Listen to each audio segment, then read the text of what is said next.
I followed my maid home alone, no driver, no security. Not because I'm proud of it, because I couldn't shake the feeling that something wasn't adding up. Under a flickering streetlight, I watched her count coins into a paper bag and cry so quietly it almost didn't make a sound. That image hit me harder than any boardroom fight. Taxis were coughing past hawkers lifting water bottles like flags, kids dragging a soccer ball through dust.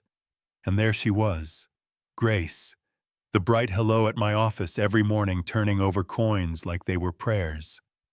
If it were you, what would you have done? I'm David. 3 towers, 2 factories, more cars than I should admit, and a calendar that tells me when to breathe.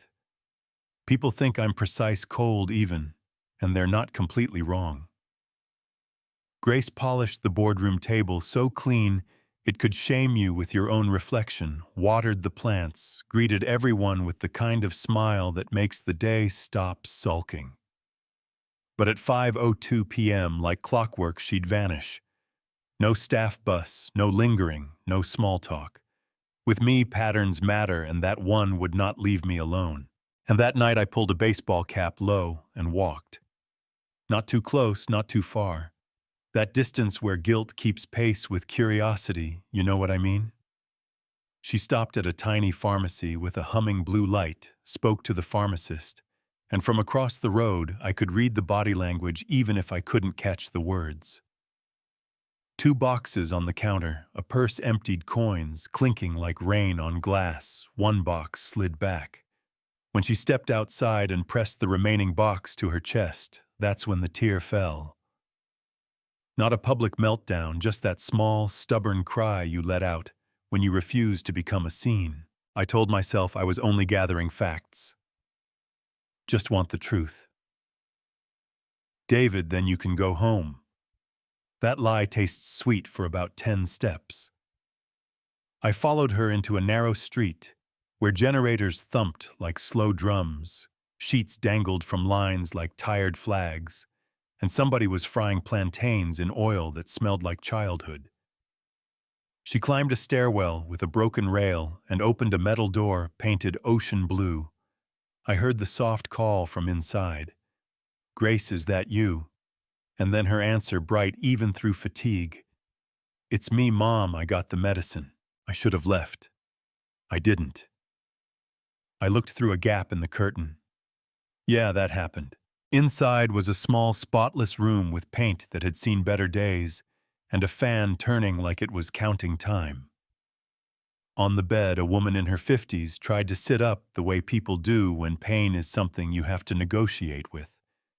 Grace moved like a nurse and a daughter and a friend all at once, reading the label twice, measuring water rubbing oil into her mother's back, turning the fan so it kissed the bed.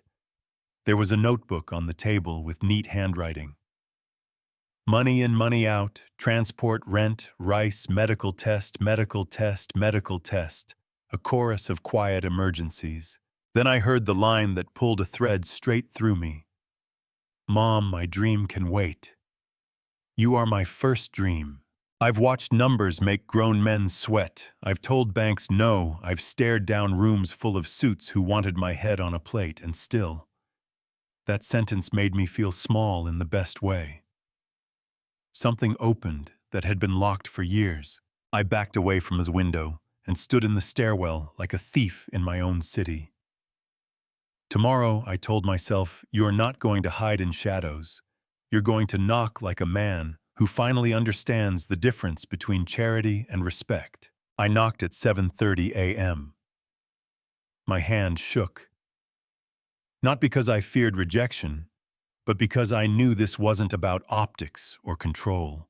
This was someone's life. Grace opened the door in a neat uniform, hair tied back, face washed with the kind of quiet that comes from too many late nights. Sir. She stepped aside, torn between courtesy and shock. Her mother tried to sit up, eyes kind in the way pain sometimes carves into people. You are welcome, she said, and I bowed my head like I'd walked into a chapel. I put away the hero pose and started with the truth. Permission first, I said. I followed you yesterday. I should have asked, I didn't. I'm sorry. Grace lowered her eyes, then lifted them again. Embarrassed, not broken. I understand, sir. I turned to her mother. Ma, if my being here offends, say the word and I will go. No arguments. She studied me for a long moment, then nodded. Stay. We are poor in many things, but not in manners. Plan next. We have a company medical plan. It's good, but we've hidden it behind forms and language people can't see through. That's on me. Today a nurse comes at noon, a doctor will see you at the hospital, transportation is covered, and we do this right. Not once, not for show. Right. Grace's hand flew to her mouth, her mother's eyes filled, and the fan hummed like it approved. Promise last. You won't be punished for yesterday. You won't be pitied at work. You'll be respected. And when the dust settles, we look beyond medicine to your dream. My eyes landed on a cracked photo frame on a shelf. A younger Grace standing in front of a banner that read, College of Health Sciences. Is this your dream? She swallowed. It was. Then she steadied. It still is. Stick around because what happened next will blow your mind. We moved quickly. Nurse Tola showed up like competence in a crisp shirt, and within an hour we were in a clean hospital corridor that smelled like lemon and worry. A doctor in a white coat walked toward us, file in hand, studying my face like a memory trying to find its name. Mr. David, is that you? We've met years ago, different ward.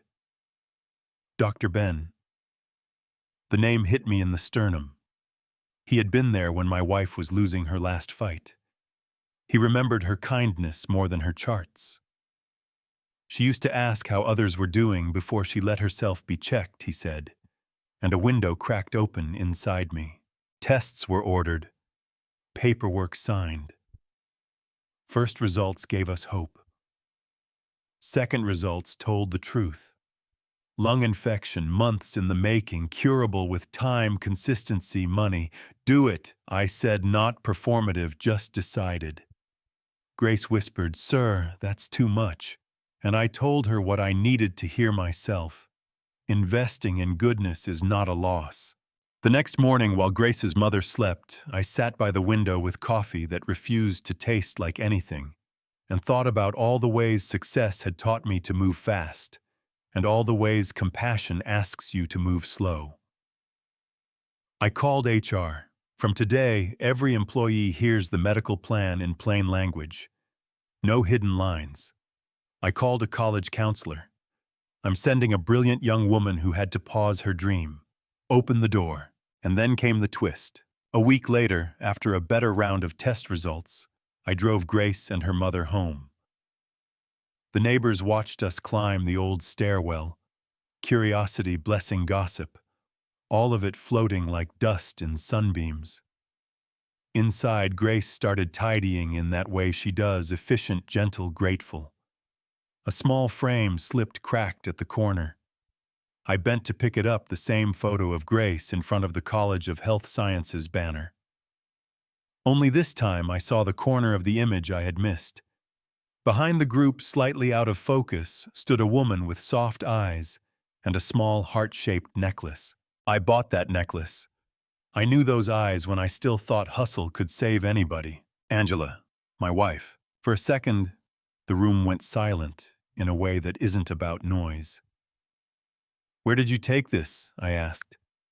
A community health seminar, she said, 5 years ago. A rich woman came and paid our registration. She said her name was Mrs. Angela. My voice thinned the way grief chisels words. Angela was my wife. Grace put a hand to her mouth. Her mother pressed her palm to her chest. She remembered you, I said, hearing my own heart trip. The night before she passed, she told me about a young woman with fierce eyes and a bright file, a girl named Grace. So no, I didn't start anything noble. I stumbled into finishing what kindness began without me. The Grace Foundation took shape fast because the need wasn't waiting for our learning curve. We started in-house: cleaners, drivers, security, free checkups, treatment, small grants, tuition for kids who needed uniforms and a shot. Grace ran the floor like she'd been born for it. Voice calm notes, neat compassion, without condescension. On weekends, she started classes in health management.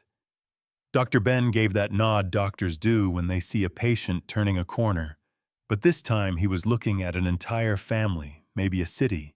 Then the internet remembered it had teeth, 2 million naira, missing. A spreadsheet didn't match withdrawal slips, an anonymous letter to the press. Posts multiplied faster than facts. People who had never set foot in our hallway had the hottest takes. Guess whose name they cooked it with? Not mine. Hers. Grace came to my office, pale, steady, holding paper like truth. "Sir, there's an issue. Funds were misused." I traced it. Samuel in accounts took it to settle a debt, said he'd return it before audit. I documented everything and gave him till morning to bring back what he can. Do you think that's fair? Mercy when money for sick families goes missing. If it were you, what would you have done? By noon, the boardroom felt like a courtroom. Headlines were read out loud like indictments. One director, the kind who calls herself practical when she means punitive, demanded we suspend Grace immediately to signal zero tolerance. I let the noise roll until my patience met my responsibility. "Grace, tell them exactly what happened," I said, and she did. No edits, no self-pity. "Bring Samuel in," I told my assistant. He came in, sweating, eyes glued to the carpet. "It was me, sir," he blurted, falling to his knees, "because shame has gravity. Grace is innocent. She tried to protect me. I was going to replace it. I have a family." We made him repay what he had set, a structured plan for the rest. And yes, he had to leave. Accountability matters. But we didn't turn him into a headline we could snack on.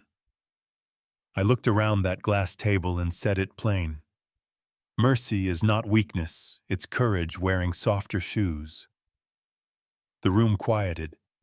The internet didn't, but rooms are where these things start. Grace went home that night and sat by the blue door that had seen too much and not enough. She told me later the anger burned off and what remained was resolve. My text to her was simple. The truth always shines. Come back when you're ready. We still have lives to change. She came back, stronger, quieter, the kind of quiet that doesn't apologize for existing. 12 months after my first knock, we marked the foundation's anniversary. Banners align outside at dawn, a hall full of stories. A driver whose surgery we paid for holding his son like a promise. A grandmother laughing because insulin didn't feel like a sentence anymore. A young cleaner who'd just gotten her acceptance letter for night classes. Grace's mother in a yellow gown, radiant in the way people get when gratitude finds a home in their body again. Grace stood at the podium in a simple cream dress and said what I wish every executive could hear without getting defensive. "I used to believe my job had no meaning," she told the room. "I thought I was invisible. But invisible hands can build visible change." The staff along the wall nodded like she had just read their mail. She thanked me, she thanked the team, she thanked the strangers who had donated without needing their name on a plaque. And then she said Angela's name, and I had to put my head down for a second, because grief can still kneel you even in your happiest rooms. So I did the thing nobody expected. I took the mic and stepped down his chair. The gasps were loud. Grace shook her head, eyes filling. "Sir, I'm not ready." I smiled because I had seen readiness when she didn't know it had a name. "You were ready the night I saw you kneeling by your mother's bed with a notebook and a prayer. This is your work to lead. I'll support, I'll fund, I'll advise, but the heart of this beats with your name. There were tears and claps and that messy laughter people do when joy and fear hold hands. It was one of those moments you know you'll replay because it felt like a room got lighter in a way money can't buy. Now let me end where most stories don't, the uncomfortable part. The part I want you to argue with me about in the comments. I followed an employee without asking. I peered through a window I had no right to. I made it right the best I knew how. I confessed, asked for permission, moved with respect. But the question remains. Is any of that justified because the outcome was good? Do results redeem methods? Do people with my resources have a greater duty to knock first, to ask first, to wait? Even when waiting hurts, when someone steals from a charity, where do we draw the line between mercy and enabling second chances and standards? Do we judge the poor harder for the same sins we forgive in boardrooms because the suits are nicer? Do you think that's fair? Here's what I know. Benefits must be written in plain language so the quietest worker can find the door without shame. Leadership is less about owning the table and more about seeing who polishes it. Money is loud, compassion is fluent in small rooms with slow fans and blue doors. Kindness didn't end when Angela's life did. It kept walking, it found grace, and then it came back for me too. Some nights I sit in my car outside the foundation office and watch people line up before sunrise, and I think about that first flicker of light on a bad street and the count of those coins. If I had gone home, if I had sent an email to HR instead of learning how to knock, would anything be different? If it were you, would you have followed or waited to ask, or both? Be honest. If this story made you feel seen or challenged or angry in a useful way, stay. We tell true stories that don't wear a neat bow, where grace and truth sit at the same table and argue until they both make room. Tell me in the comments, would you have fired Samuel on the spot? Would you have appointed Grace? Did I cross a line the night I followed her? Where do you draw the border between privacy and protection? Share a time kindness looped back into your life, or a time you were the one counting coins under a light that wouldn't stop flickering. Like the video, if it helped you see someone differently today, subscribe. If you want more stories where compassion changes the math, and send this to one person who needs to remember that invisible hands can build visible change. I'll be in the comments listening, learning, maybe arguing a little, because that's how we get better. My name is David, and I'm still knocking on blue doors, one by one.